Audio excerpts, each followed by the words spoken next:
Hello बच्चों, स्वागत है आपका मेरे channel pi M Parvinder Institute of Mathematics. और आज हम डिफरेंशिएशन का पार्ट 1 शुरू करने वाले हैं। क्लास 11 डिफरेंशिएशन, क्लास 12 के बच्चे भी ये देख सकते हैं। बेसिक आइडिया है डिफरेंशिएशन का। तो बच्चों, डिफरेंशिएशन समझने से पहले ये मैंने भी एक स्क्वायर बनाया, इसका क्या यूज़ है भी मैं बताऊँगा। हाँ, डिफरेंशिएशन जो है बच्चों, हमारा यहाँ पे एक कॉन्सेप्ट आएगा फंक्शन। तो फंक्शन को हम लिखते हैं एफ ऑफ एक्स और वाई। तो हम इसको पढ़ते क्या है, y is a function of x. y is a function of x, मतलब y x का फंक्शन है। फंक्शन होने का मतलब है y x पे डिपेंड कर रहा है। तो इसको हम ऐसे लिख देते हैं y equal to f x, मतलब y फंक्शन है x का या y x पे डिपेंड कर रहा है। जैसे इस स्क्वायर का मैं एरिया लिखूं तो y अगर एरिया है तो एरिया में पता है स्क्वायर का क्या होता है, एक्स स्क्वायर। तो इसका जो एरिया है वो इस x पे डिपेंड कर रहा है, x इसकी साइड है। x बदलता जाएगा तो इसका एरिया बदलता जाएगा। अगर इसकी साइड में 2 ले लूँ तो इसका एरिया आ जाएगा 2 का स्क्वायर। अगर मैं साइड 3 ले लूँ तो एरिया आ जाएगा 3 का स्क्वायर। तो y बदल रहा है किस पे, बदलने के साथ साथ x के बदलने के साथ साथ। x क्या है, साइड ऑफ अ स्क्वायर। तो इसको हम ऐसे लिखते हैं कि जब कोई चीज़ किसी पे डिपेंड करती है मैथमेटिक्स में या फिजिक्स में, तो वो फंक्शन बन जाता है उस चीज़ का जिस पे डिपेंड करती है।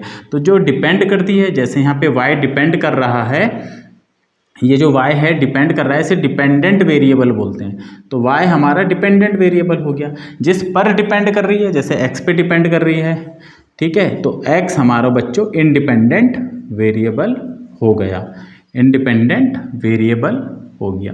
तो दो चीज़ है हमारे पास फंक्शन में, डिपेंडेंट वेरिएबल और इंडिपेंडेंट वेरिएबल। जो डिपेंडेंट वेरिएबल है वो हमेशा चेंज होगा इंडिपेंडेंट वेरिएबल के साथ, है ना, चेंज होगा। अगर चेंज नहीं होगा तो वो कांस्टेंट क्वांटिटी होती है। जैसे किसी चीज़ का प्राइस टाइम के साथ मान लो चेंज ही नहीं हुआ, आज भी 10 रुपये है, 5 साल बाद भी 10 रुपये, ऐसा होता तो नहीं, फिर भी मान लेते हैं 100 साल बाद भी 10 रुपये है। या इसकी लेंथ मान लेते हैं हम, इसकी लेंथ आज भी 10 मीटर 1 सेंट या 10 सेंटीमीटर है, कल भी 10 सेंटीमीटर रहेगी या बाद में भी 10 सेंट। तो ये चीज़ कांस्टेंट है क्योंकि डिपेंड नहीं कर रही है टाइम पे, है ना। तो जो चीज़ डिपेंड नहीं करेगी वो कांस्टेंट हो गई, सिंपली वो फिक्स रहने वाली है। और जो डिपेंड करेगी वो फंक्शन बन जाएगा। जो डिपेंड करता है वो फंक्शन बन जाता है, उसे हम डिपेंडेंट वेरिएबल होता है। और जिस पे डिपेंड करता है वो इंडिपेंडेंट वेरिएबल। अब नेचुरल क्वेश्चन ये आता है कि अगर डिपेंड कर रहा है कोई चीज़, y डिपेंड कर रहा है x पे, it is dependent on x, या किसी भी चीज़ पे, तो ये इसके साथ चेंज होगा। अब चेंज होगा तो किस रेट से चेंज होगा, ये एक इंटरेस्टिंग क्वेश्चन बन जाता है कि वो रेट क्या है चेंज होने का, वो हमें निकालना है कि किस रेट से चेंज हो रहा है। ज़्यादा चेंज हो रहा है, कम चेंज हो रहा है, नेगेटिव चेंज हो रहा है, पॉजिटिव चेंज हो रहा है, जो भी है। तो देखो हम चेंज निकालते कैसे हैं, उसी चेंज को हम डिफरेंशिएशन बोलते हैं, उसी चेंज को हम बोलते हैं डेरिवेटिव ऑफ अ फंक्शन। तो देखते हैं वो चेंज कैसे निकालते हैं। बच्चों सपोज अभी इसकी साइड में 2 ले लेता हूँ। सपोज मेरा x 2 होता तो इसका एरिया कितना आ जाता, इसका एरिया मैं 1 मान लेता हूँ अभी। तो इसका एरिया 2 पर, या सिंपल यहाँ 2 लिख देते हैं कि 2 पर इसका एरिया कितना आएगा, 4। अब मैं इसकी साइड कर देता हूँ बच्चों 3। तो 3 पर इसका एरिया कितना आएगा, y3 का मतलब है 3 पर इसका एरिया 9 आ जाएगा। तो बच्चों चेंज कितना आया, चेंज जो आया हमारा, हम बोलेंगे y3 माइनस y2, मतलब 3 पर से 2 का एरिया माइनस कर दिया, 9 माइनस 4। तो हमारा चेंज कितना आया, 5 यूनिट का चेंज आया। लेकिन ये बहुत बड़ी वैल्यू पर है, इस चेंज को हम यहाँ पर लिखेंगे डेल्टा वाई से, और इससे भी लिखते हैं कई लोग। ये चेंज को डिनोट करता है, कौन से चेंज को, जो x में चेंज हुआ। अगर x में मैंने 1 यूनिट का चेंज करा तो x के चेंज को डेल्टा x बोलेंगे। x में मैंने चेंज करा 1 यूनिट का, y में चेंज आ गया 5 यूनिट का, ठीक है। तो इसे हमें समझना है कि ये चेंज हम कैसे निकालेंगे। हमें यहाँ तो बहुत बड़ा चेंज है, 2 से 3 हो गया। ऐसा भी हो सकता है मैं 2 से 2.01 का चेंज कर दूँ, 2 से 2.001 का चेंज कर दूँ। बहुत छोटे चेंज पे हमारा डिफरेंशिएशन काम करता है कि बहुत छोटे चेंज करने पे क्या फ़र्क पड़ेगा, बड़े चेंज पे नहीं, छोटे चेंज पे। तो इसको हम कैसे इसके लिए रिजल्ट बनाते हैं तो देखते हैं। सपोज़ बच्चों इसकी साइड को मैंने थोड़ा सा बढ़ा दिया, अभी इसकी साइड x थी और अभी इसकी साइड को मैंने थोड़ा सा बढ़ा दिया। कितना बढ़ा दिया, केवल 0.1 यूनिट बढ़ा दिया, दोनों तरफ से, इधर से भी बढ़ा दिया, ठीक है, इधर से भी बढ़ा दिया ये। तो ये मैंने इसका 0.1 यूनिट बढ़ा दिया, तो इसका एरिया बढ़ गया, देखो इतना एरिया तो बढ़ गया ये, ठीक है। ये हमारी वैल्यू है 0.1। तो अब इसके एरिया में कितना फ़र्क आया भाई, पुराना एरिया कितना था, यहाँ पे पुराना एरिया में y1 लिख देता हूँ, पुराना एरिया तो x स्क्वायर था, नया एरिया यहाँ पे ओल्ड लिख देते हैं o, और नया एरिया कितना है बच्चों, न्यू एरिया, वो हो गया x प्लस 0.1 का स्क्वायर। यही तो होगा भाई, नई साइड तो इतनी होगी ना x प्लस 0.1, तो उसका स्क्वायर हो गया। तो चेंज कितना आएगा अगर मैं डेल्टा वाई निकालूँ, ये आ जाएगा बच्चों फाइनल एरिया। चेंज हमेशा निकलता है फाइनल माइनस इनिशियल, आखिरी में जो है और पहले जो था, तो लास्ट वाले से पहले वाले को माइनस कर दो, चेंज निकल जाता है। जैसे आपको अपनी एज में चेंज निकालना है, आज 5 साल है और कल 8 हो गई, तो 3 साल का आ गया, 8 माइनस 5 कर देंगे। तो डेल्टा वाई फॉर्मूला लगा दो, ए स्क्वायर माइनस बी स्क्वायर का, ए प्लस बी और ए माइनस बी, ठीक है, ये x और x कट गया। तो ये आएगा बच्चों x plus x 2x plus 0.1 और इंटू 0.1। ये तो y में चेंज आया। x में कितना चेंज करा था हमने, x में हमने करा 0.1 का चेंज। केवल चेंज कितना हुआ भाई, पहले लेंथ x थी, अब x प्लस 0.1 हो गई, तो x का चेंज कितना आया, ये वाली लेंथ इसकी माइनस पुरानी लेंथ, तो 0.1 का चेंज आया। तो हमें इस चेंज को इससे कंपेयर करना है, तो जब कंपेयर करते हैं तो डिवाइड कर देते हैं, रेशो ले लेते हैं। तो हमारा delta y upon delta x कितना आया, डेल्टा वाई, तो डेल्टा वाई तो ये था 2x plus 0.1 into 0.1 divided by 0.1, तो ये तो कट गया क्योंकि डेल्टा एक्स हमारा है। तो हमारा चेंज बच्चों नेट चेंज इतना आया। कब, जब हमने साइड को कितना कर दिया 0.1, इसको हम और छोटा कर देता, अगर मैं यहाँ पे 0.01 कर देता तो सेम कैलकुलेशन रहती है, x की जगह 0.01 आ जाता, तो मेरा आंसर बच्चों इतना हो जाता।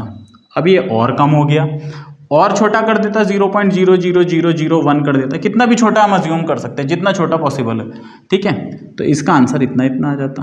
तो अब आप ये देखो, ये वैल्यू हमारी टेंड करने लगी है, ये तो बहुत छोटा होने लगेगा। जैसे जैसे डेल्टा एक्स बहुत छोटा होगा, as delta x tends to 0, मतलब डेल्टा एक्स जितना छोटा होगा, हमारा चेंज जितना छोटा होगा, ये वैल्यू भी टेंड्स टू 0 होगी, ये वैल्यू भी 0 की तरफ जाने लगेगी। तो लिमिट का कॉन्सेप्ट आ गया यहाँ पर भी, ये वैल्यू भी लिमिट की तरफ जाने लगेगी। बच्चों ये डिफरेंशिएशन नहीं है अभी ये चेंज है y में विद रिस्पेक्ट टू x, ये केवल चेंज है 2x प्लस। जब हम बहुत छोटे चेंज की बात करते हैं तो as delta x tend to 0, तो इस वैल्यू को हम बोलते हैं डिफरेंशिएशन। और इसको लिखते कैसे हैं, अब डिफरेंशिएशन को मैं बता रहा हूँ लिखते कैसे हैं। इसको हम लिखते हैं limit delta x tend to 0 delta y upon delta x, और इसको ही हम बोलते हैं dy बाई dx। ध्यान दो, dy बाई dx बोलते हैं, ठीक है। तो कब बोलते हैं dy by dx, change in y with respect to change in x when this change of x tend to 0, जब ये बहुत छोटा हो चेंज, ये वाला चेंज क्या हो, बहुत छोटा, ठीक है। पता नहीं इधर दिख रहा है कि नहीं दिख रहा है, इधर लिख देता हूँ। तो ये नोटेशन हमारा अब थोड़ा सा हमें ध्यान देना पड़ेगा कि इसका मतलब क्या है, delta y upon delta x का। इसका मतलब, सिर्फ इसका मतलब है change in y with respect to change in x। ये कितना भी हो सकता है, ये बड़ा भी हो सकता है, छोटा भी हो सकता है, अभी कोई दिक्कत नहीं है। लेकिन जब हमने ये लिमिट लगा दी, limit delta x tend to 0, इसका मतलब है ये चेंज हमारा बहुत छोटा है, जितना छोटा हम पॉसिबल सोच सकते हैं, है ना। 0 से बड़ा लेकिन उससे 0 के करीब, जितना क्लोज 0 टू, तो क्लोजर टू 0, जितना क्लोज सोच सकते हो, ठीक है। जैसे सबसे बड़ा नंबर नहीं सोच सकते हम, सबसे बड़ा नंबर क्या है, इसी तरह सबसे छोटा नंबर भी नहीं सोच सकते जो 0 के क्लोज है। तो एक अजम्पशन की तरह एक थ्योरेटिकल वर्क है बस। तो इसको हम बोलते हैं dy बाई dx, ठीक है। तो dy बाई dx क्या है, dy बाई dx का मतलब क्या है, change in the quantity in y with respect to the quantity in x when this change in x is very small. जब ये x का जो चेंज है बहुत स्मॉल है, तो हम इसे dy बाई dx बोलते हैं। अभी मैंने यहाँ पर देखो delta y upon delta x की वैल्यू ये लिखी थी कि जब हमारा डेल्टा x बहुत छोटा हो रहा है तो ये वैल्यू 0 की तरफ जा रही है, मतलब ये खत्म होती चली जाएगी, है ना। तो उस केस में ये जो हमारा फंक्शन था बच्चों, अभी इसका dy बाई dx क्या आ जाएगा, 2x आ जाएगा। यहाँ से हम देख सकते हैं, क्योंकि भाई जब ये चेंज बहुत छोटा होगा तो खत्म होती चली जाएगी, अभी तो इतना है, और 0.000001 होता चला जाएगा। तो when delta x tend to 0, मतलब ये जब हमारा डेल्टा एक्स टेंड टू 0 होगा तो ये वैल्यू हमारी 0 की तरफ चली जाएगी, ऑलमोस्ट 0 हो जाएगी। तो उस केस में हम लिख सकते हैं limit delta x tend to 0 delta y upon delta x equal to 2x।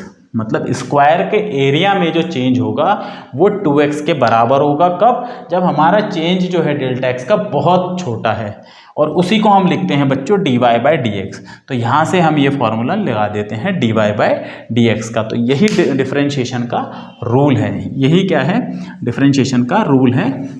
तो अब हम फॉर्मूला देख लेते हैं कि फॉर्मूला बनता कैसे है।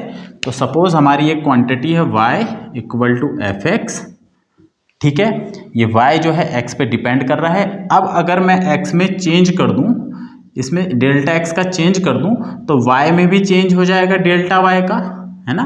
अगर x में थोड़ा सा चेंज आ जाए तो y में भी चेंज आएगा, क्योंकि y डिपेंड कर रहा है। तो जब इस x को मैंने बदल के x प्लस डेल्टा x कर दिया, तो ये y भी बदल के y प्लस डेल्टा y हो जाएगा।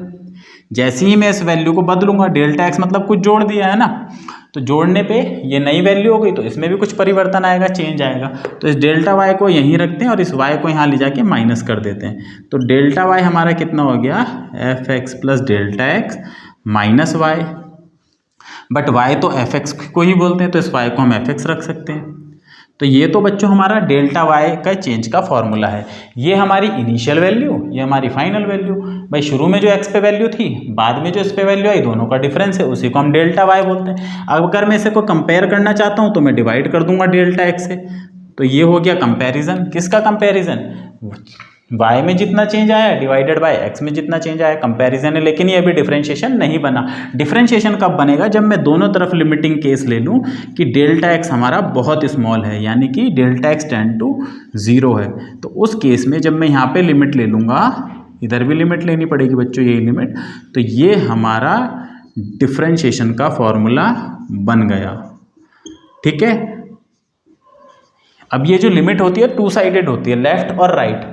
तो अगर ये दोनों साइड से एग्जिस्ट करती है, आप मेरा लिमिट वाला वीडियो देख लें कि लिमिट का एग्जिस्ट होने का क्या मतलब है दोनों साइड से। कभी कभी लेफ्ट से एग्जिस्ट करती है, राइट से नहीं, कभी राइट से करती है और लेफ्ट से नहीं। अगर दोनों साइड से एग्जिस्ट कर रही बच्चों, तो इसी फॉर्मूले को हम बोलते हैं एफ डैश एक्स, मतलब डिफरेंशिएशन ऑफ फंक्शन, या इसको हम d y by d x भी बोलते हैं। कई बुक में डेल्टा एक्स को एच माना होता है, एच मान लेते हैं, तो डेल्टा एक्स की जगह एच ले लेते हैं, कोई बात नहीं, सिंबल में क्या है, तो एच टेंड टू 0, तो f x plus H minus F x upon H. तो ये फॉर्मूला है डिफरेंशिएशन का, एक्स पॉइंट एक्स पर, कहाँ पर निकाल रहे हैं, एक्स पर। तो ये हमारे डिफरेंशिएशन का फॉर्मूला है। तो ये था थोड़ा सा कॉन्सेप्ट डिफरेंशिएशन का। मिलेंगे अगले वीडियो में जहाँ पर हम कुछ प्रॉब्लम डिस्कस करेंगे इसकी। तब तक के लिए टाटा बाय बाय। मेरे चैनल को लाइक करें, सब्सक्राइब करें। Thank you so much.